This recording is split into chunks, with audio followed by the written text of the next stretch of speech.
Know that feeling, right? When you're like really interested in something Yeah. and you just want to grab the most important parts, like the core ideas, without getting bogged down in all the like technical terms or spending forever just wading through a ton of information. Yeah, absolutely. It can be overwhelming sometimes. Right. So that's what we aim for here on the deep dive, taking those key bits of knowledge and really unpacking them, in a way that kind of helps it stick. Exactly. Think of it like a fast track to really understanding something. Exactly. And today we're going to dive deep, no pun intended, Yeah. into the fundamentals of English language teaching. Well, love it. We've got these super interesting excerpts from a study guide that's actually made for people who want to become English teachers. That's right. A guide for aspiring teachers. Yeah. Very cool. And so the mission for all of you listening is to come away from this deep dive with a solid grasp of the core theories, the various approaches, and the practical methods that really shape how English is taught, aiming for a clear and informative overview. So shall we start with the bedrock of it all, like the theories behind how people actually learn an English language? Yeah, let's get into it. I think it's so interesting to consider the different perspectives on how language acquisition actually works. Right. And our source material kicks off by looking at behaviorism. Behaviorism, okay. A theory often attributed to B.F. Skinner. So the main idea here, as our guide explains, is that learning comes about through imitation. So imagine you've got students repeating their teacher's pronunciation or a baby saying ball after hearing a parent say it. Right. It's all about that initial act of copying. Exactly that mimicry. And what Skinner really brought to the table was this idea of positive and negative reinforcement. The guide gives this really clear example. So imagine a teacher praising a student for a correct answer. This positive feedback basically encourages the student to do that again, to repeat that correct behavior. So you can see how behaviorism gave us this basic understanding of how habits are formed in learning. Yeah, it makes sense, right? Like we see it all the time. Okay, so we've got behaviorism. Next in line, our guide presents us with cognitivism, Cognitivism. associated with someone named Canny. And this perspective is presented as, a bit of a shift from behaviorism. Absolutely. It's a different way of looking at things. Cognitivism kind of moves away from those external factors, and it focuses on what's going on inside the learner's mind. Right, the internal processes. Exactly. It stresses that humans aren't just these machines that mimic. We've got this inbuilt ability, this creativity when it comes to language. We're active participants. Precisely. Learners are seen as active participants. They're actively working to make sense of the language they're coming across. So it's not just about memorizing things parrot fashion. It's about the learner making connections, linking those new English words and grammatical structures to what they already know. And the guide emphasizes that asking questions becomes a crucial tool in this process. It helps students to really think deeply and refine their understanding. Right. It pushes them to engage with the material. Exactly. Hmm. Engaging and connecting. Okay, so moving on from cognitivism, we encounter constructivism. Right. Constructivism. Often linked with Piaget. Piaget, yeah. And this theory puts a lot of emphasis on the role of self-discovery in learning. So as people grow and they interact with the world, their understanding of language develops. It's those experiences, the active engagement, that become the main drivers of learning. It's kind of like that hands-on, learn-by-doing idea. Yeah, it's that idea that we build our understanding by experiencing things firsthand. Exactly, learning by doing. Yeah. Okay, then we come to social constructivism with Vygotsky as a central figure. And this builds on those constructivist ideas, but adds a crucial social element. It does. Social constructivism really underscores that learning isn't just a solo thing. It happens through our interactions with people who are already proficient in the language and by being actively involved in a community where that language is used. So it's like we learn together through social engagement. Right. So we're seeing this progression from individual cognitive processes to the influence of our social environment. Fascinating stuff. Yeah, totally. It's like layers of understanding building on each other. So next up is Krashen's monitor model proposed by Stephen Krashen. Right. This one seems to approach language acquisition from a different angle again. It does. Krashen's model puts the spotlight on this idea that we learn language best through natural communication. And the guide has this great example of someone picking up a language just by speaking it and hearing it used naturally, without any formal classroom instruction. Right. It's that subconscious absorption that happens through real interactions, almost like you're just picking it up by being surrounded by it. Exactly. Like you move to a new country and you gradually start to understand and speak the language just by being immersed in it. Exactly. That's a great example. Hmm. Okay, and then there's acculturation associated with John Schumann. Right, acculturation. This theory directly links language learning to the process of adapting to a new culture. And our guide uses the example of immigrants, learning a new language as they integrate into a new culture. It really highlights how it's not just about the vocabulary and grammar, but about becoming a part of that new linguistic community, Yeah. and adopting their cultural norms. The language is a gateway to a whole new way of life. Yeah, exactly. It's interwoven with the culture itself. So we've covered a range of perspectives on how language learning takes place. What are your thoughts on this progression of ideas? Well, I think it's really interesting to see how our understanding has evolved over time. We started with behaviorism, which gave us these insights into how habits are formed through external stimuli. Then cognitivism came along and prompted us to look inside the learner's mind, to consider how they actively process information. And that's a perspective that had a big impact on how we design learning activities even today. Yeah. Then we moved on to constructivism, emphasizing the importance of individual experience. And social constructivism added that crucial layer of social interaction. Right, the social aspect is huge. Absolutely. And then Krashen and Schumann, they really underscore the power of natural communication and cultural immersion. So it makes you wonder, right, which of these ideas resonates most with your own experiences of learning something new? Yeah, totally. It's like we're looking at this complex process of learning through a series of increasingly sophisticated lenses. It really gets you thinking about how you learn best. Okay, so let's move on from these underlying theories and dive into the different ways of teaching English. Our guide explores a variety of approaches to this. Yeah, approaches, these are like the guiding principles and philosophies that shape how teaching is carried out. And the first one highlighted is the standards-based approach, or SBA. It's used in Moroccan secondary schools. SBA. Okay, so what are the main ideas behind SBA? Well, at its heart, SBA focuses on clearly defining what students should know, what they should be able to do, and what they should be able to demonstrate because of their language studies. So very goal-oriented. Yes, exactly. Focused on outcomes. And the guide breaks this down into 3 types of standards: content standards, performance standards, and proficiency standards. Content standards outline what learners should know and be able to achieve with the English language. Performance standards describe how learners show they've met those content standards. And then proficiency standards describe the level of skill that learners are expected to reach. Right, so it's all about having clear goals and then figuring out how to achieve them. Exactly. And the guide also mentions these 5 C's of SBA. These are 5 key areas that SBA aims to develop in learners. 5 C's. Okay, let's hear them. So the first one is communication. This covers both speaking and writing, understanding and interpreting messages for different audiences and purposes. It includes things like interpersonal communication, interpretive communication, and presentational communication. So a really broad understanding of communication. Yes.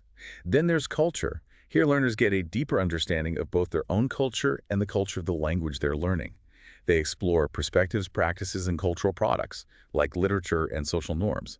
So it's not just about the language itself, but also the cultural context that surrounds it. Right, because understanding a language is about more than just the words and grammar. It's about understanding the people who speak it. Absolutely. It's about understanding the whole picture. Okay, so the next C is connections. This involves linking English studies to other subjects like history or even their native language, Arabic in this case. Then we have comparison, which encourages an awareness of similarities and differences between the target culture and the learner's own culture. And finally, communities, which emphasizes taking learning beyond the classroom, using things like the internet and interacting with English-speaking communities. Wow, that's a really comprehensive view of language education. It's not just about memorizing grammar rules. It's about connecting with the world. Exactly. It's about making the language come alive. And the classroom environment seems to be an important part of SBA as well. Oh, absolutely. The guide highlights several features of a standards-based classroom, like establishing respectful behavior, using clear routines, and making sure that every part of the lesson, from the activities to the assessments to the homework, all align with the learning objectives and the overall standards.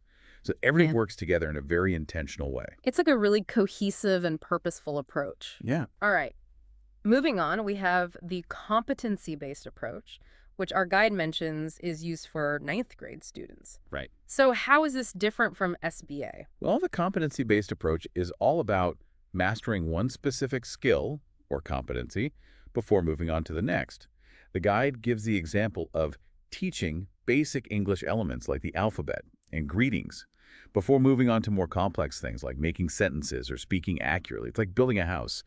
You need a strong foundation before you can add the walls and the roof. Right, so it's a very sequential model focused on achieving proficiency step by step. Exactly. One skill at a time. Okay, and then there's the communicative approach, which our guide says is quite popular among teachers.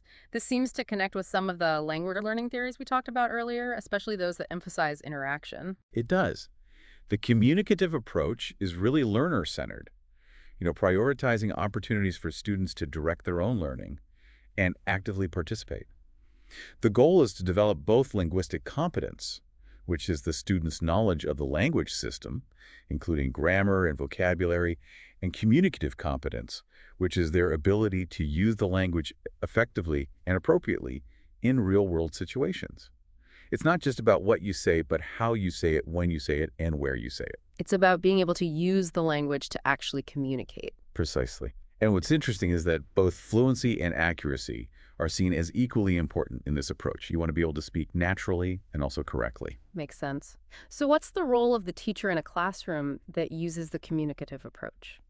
Well, the teacher's role changes from being the main source of knowledge to more of a facilitator or a co-participant. They provide resources, guidance, and support to help students communicate effectively with each other. So it's a much more interactive and collaborative learning environment. Exactly. It's all about interaction and participation. Okay, then there's the content-based approach. Right. In this approach, the focus is on learning through engagement with specific subject matter. Students are active participants, and the language they're learning is used as the medium through which they learn about the content itself. So they're learning about a subject and developing their language skills at the same time. Like imagine learning about history or science, but everything is taught in English. Right, so it's a really integrated way of learning. It is. Very cool. And finally, the guide introduces the eclectic approach, which is the author's personal favorite. Yes, the eclectic approach. As the name suggests, it's a flexible and adaptable approach. It's about picking and choosing different approaches and methods depending on the specific goals of the lesson and the different needs and abilities of the students. Yeah. It recognizes that there's no one-size-fits-all approach to teaching and that tailoring methods to the specific situation is often the best way to go. So it's about having a toolbox of strategies and knowing when to use each one. Right. Exactly. Looking back at these different approaches to teaching, what are your main takeaways? I think it's remarkable to see the range of philosophies here. Yeah. From highly structured, standards-driven models to those that are more flexible and learner-centered. And I think it shows us that the most effective approach isn't necessarily a single fixed method, but rather the one that fits best with the particular students, the learning goals, and the overall educational context. It also makes us think about how we prefer to learn, and how different teaching approaches might match those preferences. Definitely food for thought. So we've looked at the theories and the approaches, but now let's get into the nitty-gritty, the actual methods teachers use in the classroom. Our guide gives us a glimpse into some methods from the past before discussing more contemporary ones. It's interesting to see how things have changed. It is. It helps to understand how teaching practices have evolved. And the first of these former methods mentioned is the grammatical translation method. Okay, the grammatical translation method. That sounds pretty traditional. It is. And the guide describes students spending a lot of time reading texts, translating them, doing grammar exercises, and writing essays, often focused on getting the grammar right. And there's a notable lack of emphasis on actually speaking the language. Yeah, it was very much focused on the written form and analyzing grammatical rules. Right. Very rule-focused. Yeah. Okay, so then we have the audiolingual method. The audiolingual method. This one was all about developing listening and speaking skills through dialogues, pattern drills, and memorization. But the guide mentions that there wasn't much explanation from the teacher, and using the student's native language was discouraged. It seems like it was rooted in those behaviorist principles we discussed earlier, emphasizing habit formation through repetition. Exactly. It was based on the idea that you learn a language mainly by forming habits. So teaching directly in the target language without using the mother tongue was seen as essential to avoid interference. Okay, so those are two methods that have mostly fallen out of favor. What about the more modern methodologies? The guide mentions communicative language teaching, or CLT. CLT. This is a big one. CLT builds on the principle that learners acquire language most effectively when they're actively involved in real communication. So in this approach, teachers create lots of opportunities for students to participate in communicative tasks that mirror real-world language use. The focus shifts from just learning grammar rules to actually using the language to achieve communicative goals. So it aligns with that idea of communicative competence we discussed earlier. It's about being able to actually use the language in real-life situations. Exactly. It's about putting the language to work. What other modern methods does the guide highlight? Well, there's total physical response, or TPR. This is a really fun and active method where students listen to instructions in the target language and then they respond by doing physical actions. Yeah. It's a very hands-on approach that connects language and movement to make learning more engaging. So you're learning by physically doing what the language is telling you to do. Yes, exactly. Very cool. Then there's community language learning. This method is all about creating a supportive community of learners and focusing on authentic communication. The goal is to help students use English confidently in situations outside the classroom while addressing their individual needs and interests. So it's about fostering a sense of belonging and shared learning. Yeah, and it helps learners feel more confident and empowered in their learning. Okay. And then there's the silent way, which sounds pretty unique. It is. The silent way really emphasizes student independence and discovery. The idea is that students should be doing most of the talking, while the teacher mainly observes and guides learning using things like visual aids, gestures, and subtle prompts. Learners are encouraged to take ownership of their learning, and mistakes are seen as a natural and valuable part of the process. It's a very student-centered and problem-solving approach. Yeah, definitely. Quite different from the more teacher-led methods. Right. It's a different dynamic. The guide also mentions the direct method. In the direct method, translation is completely banned from the classroom. Students have to think directly in the target language if they want to communicate successfully. It's basically an immersion-based approach, but within the classroom setting. So they're constantly encouraged to think and express themselves in English without relying on their native language as a crutch. Precisely. It's like a mini English-speaking environment within the classroom. Okay, and lastly, there's Suggestopedia. Yes, Suggestopedia. This is a really interesting one. That name definitely stands out. It does. Suggestopedia aims to create a really relaxed and positive learning atmosphere, to eliminate anxiety and help students overcome any psychological barriers that might be holding them back. The teacher often acts as a trusted authority figure, and while the target language is the main mode of communication, the student's native language might be used sometimes for clarification and building trust. They often use things like music and comfortable seating to make the environment feel safe and enjoyable. It's all about creating a positive and supportive learning environment. When we look at this evolution of teaching methods, what key trends do you see? What's really striking is this shift from those more traditional rule-based teacher-centered methods like grammatical translation and audiolingual to these more modern communicative and student-centered approaches that prioritize real interaction learner autonomy and even the emotional side of learning. It's a really interesting evolution to observe. And it makes you think about your own experiences as a learner. Which methods did you find most effective? Which ones did you maybe not like so much? Definitely a lot to reflect on. So the guide then dives into the practical side of teaching the 4 core language skills: reading, speaking, writing, and listening. Yes, the essential skills. Let's start with reading. What strategies does the guide suggest for teaching reading effectively? Well, the guide breaks it down into 3 interconnected stages: pre-reading, while reading, and post-reading. Okay, so what happens during the pre-reading stage? Pre-reading is all about getting students ready for the text they're about to read. The teacher might put the topic into context, using things like proverbs, quotes, pictures, or short discussions. They might also pre-teach some key vocabulary that students will encounter in the text to help them understand it better, and then they'll encourage students to predict what the text might be about based on these initial clues. So it's about activating their prior knowledge and sparking their curiosity. Exactly. You want to get them interested and engaged before they even start reading. Makes sense. And what about during the while reading stage? In this stage, students typically read the text silently.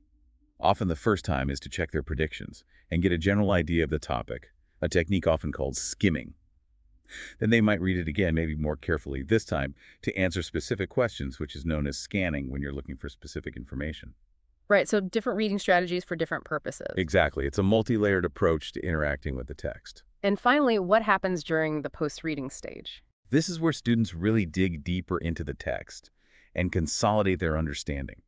Activities here could include things like debates, role plays, discussions, summarizing the main points, sharing opinions, or even integrating other skills like writing a response or giving a presentation about what they read. So it's about extending their understanding and making connections to other areas of learning. Yeah, it's about going beyond just reading the words and really engaging with the ideas. Okay, so speaking next. It's a skill that can be particularly challenging for language learners.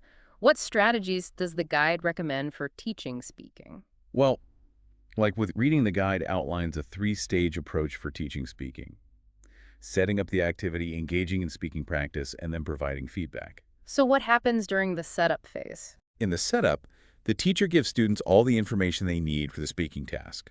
This could include things like the topic they'll be discussing, any specific details or prompts to guide their conversation, clear instructions on what they're supposed to do, and any relevant resources like vocabulary lists or example dialogues.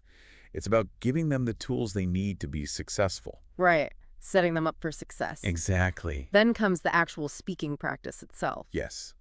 The teacher will typically put students into pairs or small groups and give them a specific task or scenario to work through.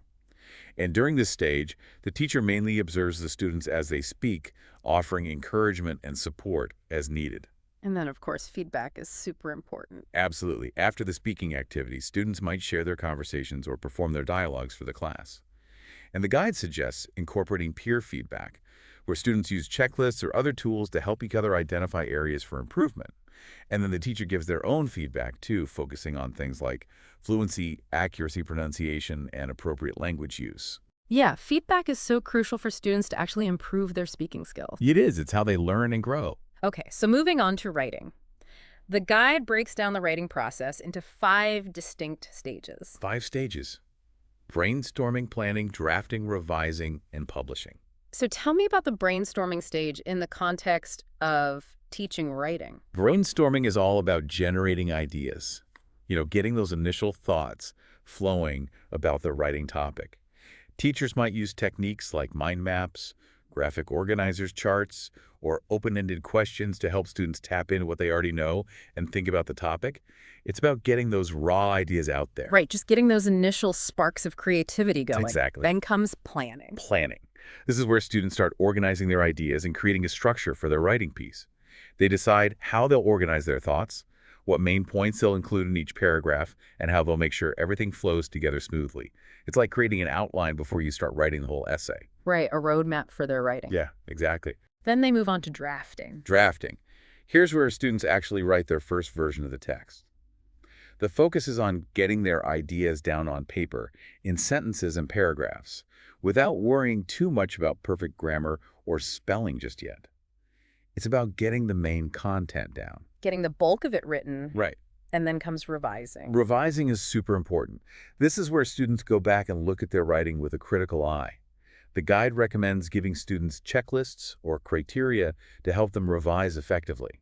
They look at things like the clarity of their ideas, the organization of their paragraphs, the strength of their arguments, and the overall effectiveness of their communication. Right. So it's about polishing and refining their work. Exactly. And then finally, publishing. Publishing. This is all about sharing the finished piece of writing with an audience. Students might read their work aloud, exchange papers with classmates, or even create a class blog or portfolio to showcase their writing. Is their writing a sense of purpose, Yeah, it's like they're real writers sharing their work with the world. Exactly. It's a great way to boost their confidence and motivation. Okay, so lastly, listening. This is another skill that demands active engagement from the learner. How does the guide approach teaching listening? Well, similar to reading, the guide outlines a 3-stage process for teaching listening: pre-listening, while listening, and post-listening. So what happens in the pre-listening stage? Pre-listening activities are designed to get students ready for the listening task. This might involve contextualizing the topic through discussions, visuals, or brainstorming vocabulary.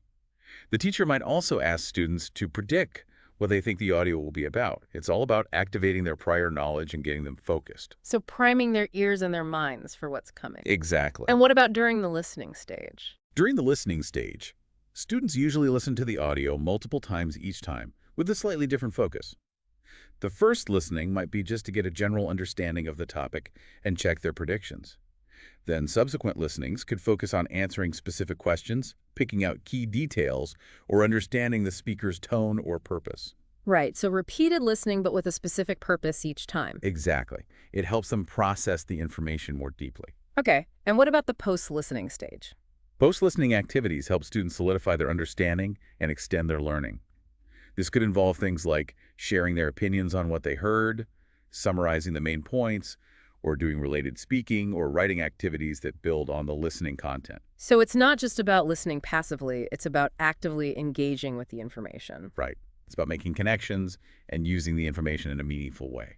Okay, so the guide also provides insights into teaching the core components of language, grammar, function, and vocabulary. Yes, those essential building blocks.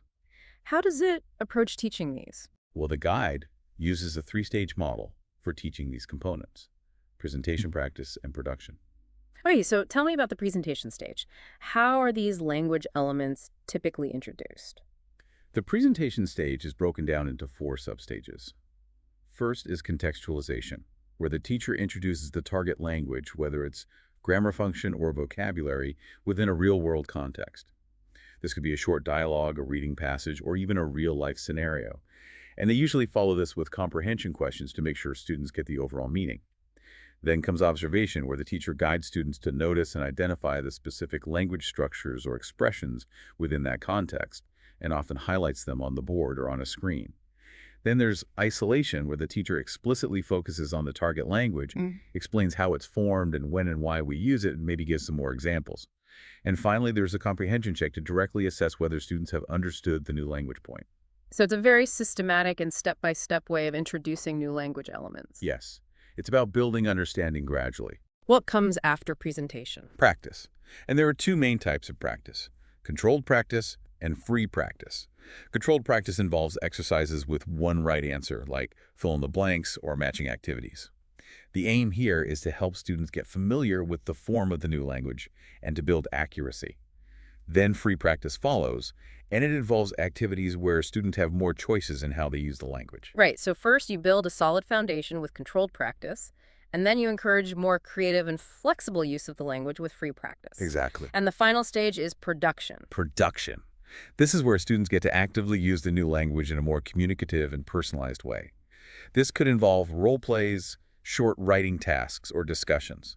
It's about putting what they've learned into action, and integrating it with other language skills. So this three-stage model really highlights the importance of scaffolding learning, building it up layer by layer. Absolutely. It's all about providing a structured and supportive framework for learning. Now, a really important part of teaching is figuring out how much students are learning and how to adjust our teaching based on that.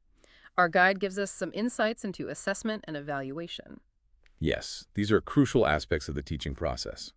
And the guide makes a clear distinction between assessment and evaluation. Assessment is about gathering information on student learning to inform and adjust teaching activities. Evaluation, on the other hand, is more about making judgments about student achievement, which often means giving grades. Right, so assessment is about informing the learning process, while evaluation is more about measuring the outcomes. Precisely. And the guide outlines two main types of assessment: summative assessment and formative assessment. Summative assessment is usually more formal, often involves grades, and takes place periodically, like at the end of a unit, a semester, or the school year. Examples would be things like final exams, big projects, or end-of-term papers. Formative assessment, on the other hand, is generally more informal, doesn't always involve grades, and it happens continuously throughout the learning process. The main purpose of formative assessment is to provide both teachers and students with feedback that can be used to improve teaching and learning while it's still happening. So it's like ongoing feedback to help guide both the teacher and the student. Exactly. It's about making adjustments along the way. Okay, and then there's evaluation, which, as you said, often involves grades. Yes, evaluation is often about assigning grades, and this is frequently done through different types of tests. So what types of tests does the guide mention? Well, there are proficiency tests, which measure a learner's overall language ability, often for things like getting a job or studying abroad. Placement tests are used to put students into classes that match their current language level. Diagnostic tests are given at the beginning of a course to identify a student's strengths and weaknesses, which helps the teacher plan their lessons. Formative tests, as we discussed earlier, are used to track learning during a course and help teachers adjust their teaching. Achievement tests measure how much students have learned in a specific course or unit. And lastly, there are aptitude tests, which try to assess a student's natural ability to learn a new language. So a whole range of tests for different purposes. Yes, each one serving a different purpose. The guide also talks about what makes a test effective. What are some of those key characteristics? Well, there's reliability, which means that the test produces consistent results. If you gave the same test multiple times under similar conditions, you should get similar results. Then there's validity, which means that the test actually measures what it's supposed to measure. Authenticity means that the test uses language and tasks that are similar to what students have encountered in class and in real-life situations. And lastly, practicality refers to how easy it is to administer and score the test. Right, so a good test is reliable, valid, authentic, and practical. It's about making sure that the test is fair, accurate, relevant, and manageable. Absolutely. And all of this highlights how important it is to use different assessment methods, to get a well-rounded picture of student learning. It's not just about measuring what they know, but also understanding how they're learning and how we can best support them. Now let's shift gears and talk about creating a positive and productive learning environment. Our guide offers some insights into classroom management. Classroom management. This is so crucial. The guide defines classroom management as the strategies and techniques that teachers use to organize student behavior, movement, and interaction during a lesson. The goal is to maximize learning and minimize disruptions. So it's about creating the right conditions for learning to flourish. Exactly. It's about setting the stage for a positive and productive learning experience. And the guide mentions some common areas where classroom management is particularly important. Like what? Well, there's the organization of learning activities, the grouping and seating of students, and how the teacher establishes and maintains authority and manages student attention. And the teacher plays different roles in all of this. They do. The guide outlines several roles that a teacher might take on, like controller, organizer, prompter, participant, and resource. And being able to move smoothly between these roles is a sign of good classroom management. Right. It's about being adaptable and responsive to the needs of the classroom. Exactly. The guide also talks about how to prevent disruptive behavior. What advice does it give? Well, careful lesson planning is really important. When lessons are well-structured, engaging, and relevant to students' interests, they're much less likely to get bored and act out. Fairness in how you treat students, building positive relationships, and using a variety of teaching methods are also really important. It's about being proactive and creating an environment where students feel respected and engaged. So preventing problems before they even start. But what about when those minor issues do crop up? The guide recommends addressing these issues quickly and quietly, trying to resolve them without disrupting the whole class. And it's important to avoid threats because they can often make things worse. Stay calm and address the issue directly. Right. And if a situation escalates, the guide suggests talking to the student privately after class. This allows for a calmer, more reasoned discussion without the pressure of a public confrontation. So it's all about creating a safe and supportive environment where learning can take place. Exactly. Classroom management is really the foundation for effective teaching and learning. Now, the guide briefly touches on a slightly different but still relevant topic: intelligence theory, specifically the theory of multiple intelligences. Yes, multiple intelligences. This theory argues that intelligence isn't just one thing, but rather a collection of different and relatively independent intelligences. And the guide lists 9 distinct types of intelligence. 9 types. Wow. Let's hear them. Okay, so there's naturalist intelligence, which is the ability to understand and appreciate the natural world. Musical intelligence, sensitivity to rhythm, pitch, and melody. Logical mathematical intelligence, skills in reasoning and problem solving. Existential intelligence, that a capacity to think about those big questions about human existence. Interpersonal intelligence, the ability to understand and interact well with others. Intrapersonal intelligence, which is self-awareness and understanding your own feelings and motivations. Bodily kinesthetic intelligence, physical coordination and skills. Linguistic intelligence, the ability to use language effectively, both spoken and written. And finally, spatial intelligence, which is the ability to think in 3 dimensions. That's a pretty broad view of human intelligence. So how can understanding these different intelligences help teachers? Well, recognizing that students have different strengths can help teachers create more diverse and engaging lessons that cater to different learning styles. It's about personalizing education and helping each student learn in the way that works best for them. And for